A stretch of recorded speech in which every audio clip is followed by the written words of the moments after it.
For 7 days, I did one thing, and it changed my life forever. It started with a whisper, a strange request from my dying grandfather. He pressed a small, ornate wooden box into my hands, his voice barely audible. For 7 days, Leo, he rasped, you must listen to this box. Don't open it. Just listen. Every day. It's the most important thing I'll ever ask of you. I thought it was just the ramblings of a man fading away. I promised I would, more to soothe him than anything else. He passed away that night, back in my quiet apartment. The box sat on my coffee table, looking ancient and out of place. Curiosity gnawed at me. What could be inside? A family secret. Some long-lost treasure. The first day, I sat beside it, feeling foolish. I put my ear to the polished wood. Silence. For an hour, I sat there, listening to nothing. I almost gave up, chalking it up to a dying man's delirium. Then, just as I was about to walk away, I heard it. A faint, melodic hum. It was beautiful, almost like a lullaby you can't quite remember. It was peaceful. I felt a strange sense of calm wash over me, a feeling I hadn't experienced in years. The stress of my dead-end job, the constant city noise, it all just melted away. The second day, I was eager. I sat down, and the humming started almost immediately, but this time, it wasn't just a hum. Woven into the melody were sounds. The gentle lapping of waves on a shore. The rustle of leaves in a warm breeze. I closed my eyes and I could almost feel the sun on my skin.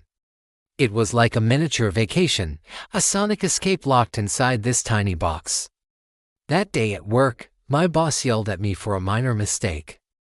Normally, I'd be a wreck, replaying the argument in my head all day. But I found myself detached. The memory of the ocean sounds kept me grounded. The anger just didn't stick. The third day, the sounds became more complex. I heard the distant laughter of children playing, the cheerful barking of a dog. It felt familiar.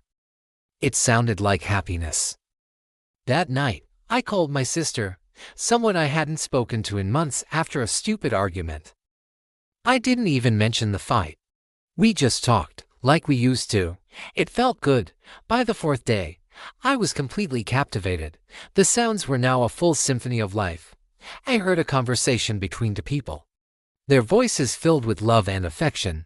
I'll always be here, a woman's voice said. A man's voice, warm and deep, replied, and it was intimate, private, and I felt like an intruder, yet I couldn't pull away. The emotions were so raw, so real. It was a love story, told purely through sound. On the fifth day, a new element appeared, music. Not just the humming, but a full, rich piano melody. It was melancholic but beautiful, filled with a sense of longing and hope. It made me think about my own life, the dreams I'd shelved, the passions I'd forgotten. I used to paint. I hadn't touched a brush in years. That evening, I went out and bought a small canvas and some paints. I didn't know what to paint, but I knew I had to. The sixth day was different. The sounds were somber.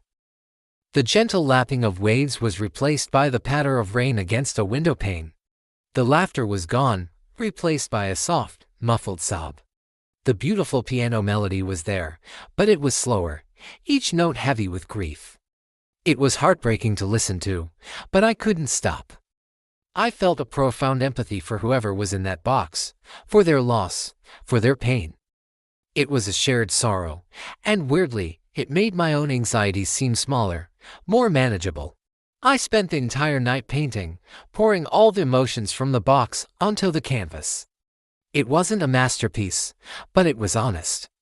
It was me. Then came the seventh and final day. I approached the box with a mix of anticipation and sadness. I placed my ear against the wood, and for a long time, there was only silence. I thought maybe it was over. Then, a single, clear sound emerged. A baby's first cry. It was followed by the same warm, deep man's voice I'd heard before, thick with emotion.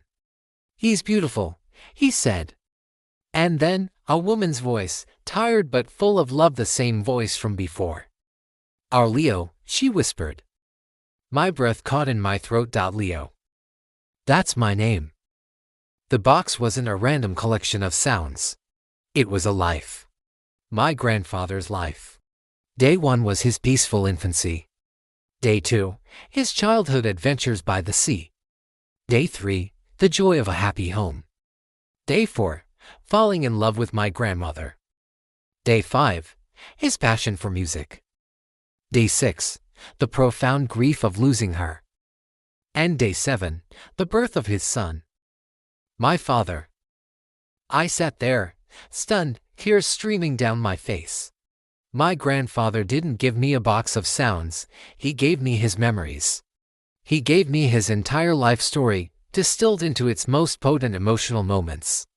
He wanted me to listen, really listen, to what mattered. The box has been silent ever since. Its magic was for those 7 days only. But its effect on me is permanent.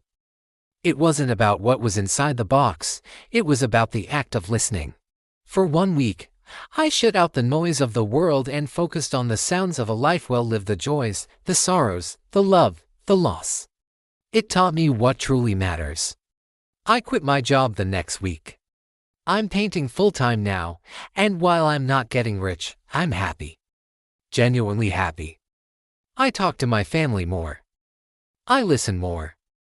To the world, to the people around me, and most importantly, to myself. My grandfather gave me the greatest gift imaginable.